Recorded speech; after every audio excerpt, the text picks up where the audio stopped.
See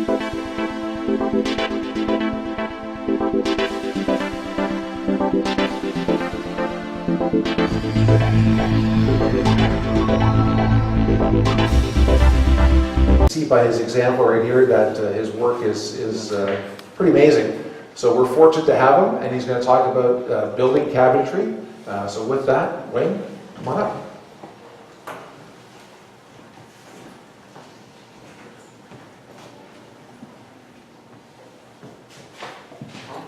Of course not, right? Need to be dressed. Yeah. There you go. There you go. Don't come and, is that working up? Yeah. Don't come and talk to this guy. You come and talk to him and get you to do stuff. I've done this before a couple of times, and so I don't want to be rehashing a lot of the things I've talked about before. So if anybody has any questions, please just ask away. This here, my son came to me and said he needed to have his new cupboards in his bathroom upstairs that the kids use. The house is 9 years old, nice house and all that, but a lot of the builders' grade cabinets just don't stand up to young kids the way maybe we want them to do. And so he asked me to come and do it.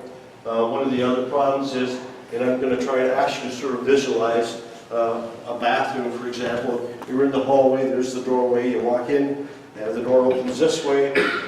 The cabinets are on the right-hand side, a little bit farther is the toilet, and on this side is where the bathtub is. And so he wanted me to put in new counters here, lowers and uppers as well. And it's going to be, they'll be on either side. There'll be one on this side, one on this side, and a mirror in the center. And so he asked me to, he said he was going to do it, but you know, best intentions and all that. What we have here is, this is one cabinet right here where drawers are in or out, and I have an identical set over here. I just didn't bring them along. And I also have a set of cabinets above. The cabinets go up on the wall. There's going to be a height distance between the countertop and where the bottom of the upper cabinets are. The cabinets are about 12 inches by about 9 inches by about 30 inches high. And so one will be on this side, and on this side will be one door this way, one door that way, and it'll have adjustable shelves inside.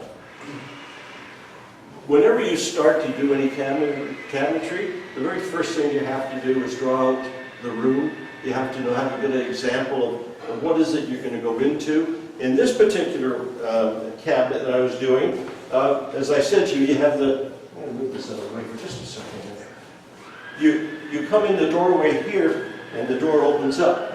Most cabinets have a 24-inch depth. So if you went to Millwork, or I don't know how that, it's not anymore, it's Rhode, I guess, but you go to Home Hardware, whatever, the cabinets you buy, they have a depth of 24. Unfortunately for my son, this doorway was closer. And so if you had a 24-inch deep cabinet, the door would open, it would hit. And so obviously he has to have a custom order, and he comes to me.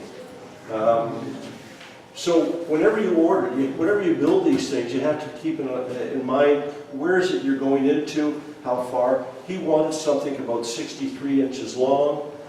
This goes up against a wall, so this side of the cabinets, the one that faces here, the one that faces there, it does not have to be finished. This is the side. This is sort of the throne side that you're going to be looking at right here, so you want this to look nice and pretty, pretty-ish. And so what we've decided to do here is build one cabinet. This is where the sink goes, right here, and so you're around 30 inches. Now, one of the other things you're going to have a look at when you decide to build a cabinet underneath the sink is you have to figure out what size of sink you're going to be putting in. And the other thing is where does the piping come? Like you have some of the houses, the piping comes up from below. Most of the new houses, the piping comes in from the wall. And so as long as there's a space there, you should have no problems. If you go to any of the hardware stores, if you're going to buy a sink, even if it's undermounted, it will tell you the minimum distance required here to put your sink in. And so make sure however wide your cabinet is, it's wide enough. Most cabinets you can buy pre-made are 30 and 36 inches roughly. And so make sure whatever you have, that it's the right size that you need for there. And then you look at this cabinet here, how big you want to make it, how high you want to make it. And for height-wise, this here is sitting right now at 31, and when you put the cabinet on, it's going to be, when you put the countertop on, it's going to be around 32-ish. You can make them whatever height you want. If you got basketball players in your house, you can make them 4 feet high. If you got little people in the house, you can make them even smaller. But it all depends on whatever your measurement is going to be. And there is no preset. You can do it whatever height you want if you're going to do it yourself. Yes? I'm just wondering, when after you've done your measurements to get proportions, Yeah. is there a ratio you use? My wife. Like where you're, My wife tells me what's right and wrong. yeah, but then you gotta go into the garage and Well, build what it. we wanted was we wanted a smaller shelf at the top, a little bit bigger at the bottom, and a larger one at the bottom. And one of the things you look at is, what is it you're going to put in here? Yeah, well, what I was looking for is like on your fronts for the dressing, like the stiles and the rails Okay. to the width of the drawer itself. Is there a, like how wide, The door or the drawer? the drawers? Okay. How wide should the rail and the stile be compared to the width of a drawer? Whatever suits you. Yeah, whatever your wife tells is good, you know. I use 1x3s, and so you'll see here they're all 1x3s. To get, you can see this here, this piece of wood here, is narrower than that piece of wood. It's narrower, you can narrower than this piece of wood. And the reason I did that, because if I left it the full width, you'd have a little tiny spot in the center here. And just so to keep some sort of reference size in the center, I made this one smaller, this one just a bit bigger, and this is almost full size. And so you just try to sort, it looks more presentable than rather than having a little squinty sort of a center portion there. I don't know whether that helps or not. Like I put this all together, it's not badly lined up, but when I finally mount it in the house, that's when you can adjust all the doors as far as the size and the height. You want to make sure you have enough room in between. Make sure these doors open, smoothly. The one thing about European hinges, I don't know whether people have used European hinges that much, but that hinge will allow you to adjust this door in, out, up, down, or on an angle, or on an angle like that. They're so good. I mean, if you haven't used them, they really are the cat's meow. The hardware for the drawers, which do you use? This is, it's a sliding self-closing. That's what I've gone to. I like it. I have used over the years the very cheap ones that just simply go on the corner, and they work great. I've had them in my house, and they still work great. You have sliding ones that mounted on the side, and they work great. These are self-sliding. I've done undermounts. They are great. They look wonderful. I'm not sure whether it's a lot of work to do, and as long as your wife is happy with this, then this is much easier to do. I was wondering, have you used the ones that have some adjustment after you've done the install? Yes. Oh, yeah. I think, what are they? The undermount, and literally you can go in and out and turn it like this. It's a great system. What I do is, you see, when you put the drawer in, at least this is how I do it. And don't forget, nobody's told me how to do this. I went and I took a bunch of pictures. This is like in years gone past. I took pictures in different places, and I've taken pictures and stuff like that. And I've gone and looked at books and stuff. So how I do this is just how I do it. I may be doing it just ass backwards and wrong. I don't know, but it works okay for me. And so what I do is I mount all of these drawers without the drawer fronts in here. And then I line this up at the bottom, I put a couple of clamps, pull it out, screw some holes in, and then I just put some screws on the inside. I hold it nice and tight. Now, there you go. Chances are, if you went to Home Depot, they don't do it this way. Chances are, where these screw in here, they go right through and they screw in to hold it nice and tight there, and that's as tight as you're going to have onto the drawer. Call me silly, whatever, but I put these screws all the way through inside, and that's how these are bolted on. Now, if I want to, afterwards, I can adjust this, because don't forget, I have all these drawers sitting here, and it's up to me to adjust it the right way I want it. So, that's...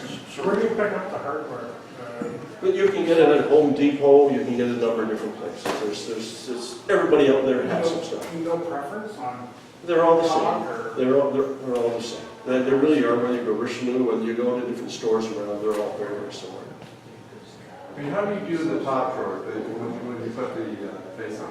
Well, the one at the top, that's a really good one. I do the same thing. I put that. I have that drawer in. Hang on just a second. I have that drawer in. I put that on, and then I take a clamp here and I clamp it this way, and I screw it underneath. Right here. That's how I do it. There may be a better way of doing it. If somebody knows it, let me know. But that's how I do it. I think Craig's makes a jig for aligning the two that just sets in for each drawer. For the drawer front, no. For the Yeah, I side. got that. Is it? I know you can get them for the rails and slides. I'm not so sure about the drawer front, so that's.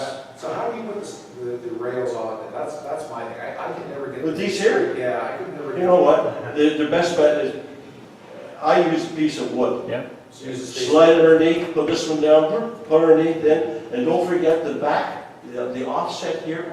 They'll tell you exactly how far the slide should be back from. And what I usually do is I make a little jig that's exactly like, say, 2 millimeters. I think it's 3 millimeters. I can't remember, but it's still 2. And so I put the little jig, I put it right there, I bring it up to it, screw it in tight, and then that's it, it's done. You'll have in here, you'll have adjusting screws. Some of these screws like go this way, and on this one here, oh yeah, on this one here, the slots go up and down. And so when you put them all together, these slots here, you can adjust this up and down, that one there back and forward. So when you finally put it together and it doesn't just sit correct, you can adjust it by either these going up and down or these ones going back and forth, and you can adjust it pretty good. Now don't forget, when the door goes in, even if this door, I'm going to be exaggerating, let's say the door is sitting there and it's cockeyed like that, once you put the drawer front on,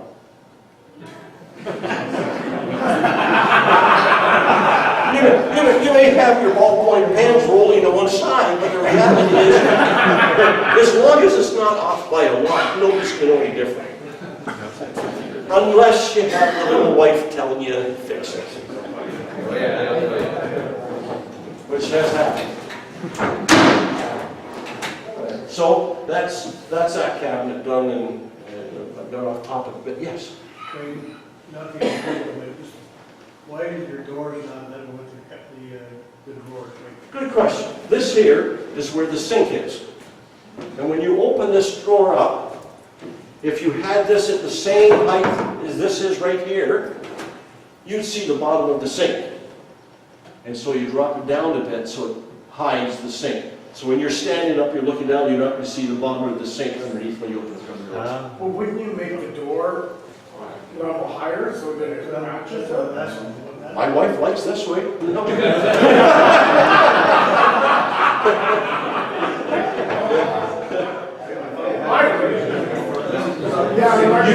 can absolutely, you can do that, where you do the thing that opens up and all that stuff. And if I was going to do it in the kitchen, I would, but not in the bathroom. He's thinking of selling the house too, so I'm going to bust my butt to do something like that. Yeah, but you're right. The doors could, you're right, Wayne. The door could be taller. The door could be right up It here. wouldn't matter. But this behind again gives it a little bit of an offset back and forth. Yeah. So.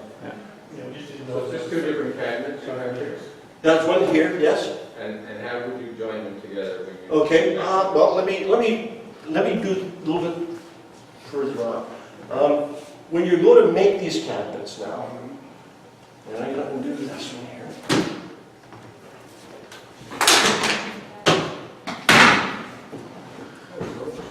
Okay, you have one cabinet, you have another cabinet, you have another cabinet. When you go to make this and you've decided how high you want this to be and how long, and I make cabinets with a kick plate at the bottom. A lot of companies, if you're buying, they'll make this drawer, this piece of wood will come down, will come in and come down, and then they just put the wood on top. I like making actual boxes. But if you look at this piece of wood here, if you look at the piece of wood on this side here, this one here, and the cabinets you can't see here and here, they're all identical. And they have to be identical, because you want all of these things to be the exact same height and the exact same width. The only thing that changes size-wise is the piece of wood at the bottom, what makes it wider or narrower. That's all you're doing right here. And this here is essentially one piece of wood, another piece of wood, another piece of wood, and you have an angle section here, here, and there. If you were to go to Home Hardware and see one of the ones they have pre-made, first off, I use 3/4 inch plywood. I've used oak, I've used maple, I've used mahogany, I've used, I don't know what else, I've used poplar. And so you can use whatever you want. But I enjoy using the 3/4 inch plywood. I just find it's more solid and secure. Most of the stores you go to, in fact, most of the major large kitchen cabinet places now, you'll see them white and they're fancy and all that. If it's all painted white, it's probably MDF. It's not plywood or not solid wood, it's probably MDF. It's cheaper for them, much cheaper. If you've seen, have we ever had anybody come and talk about where you do the computer digitally cut out? Well, actually,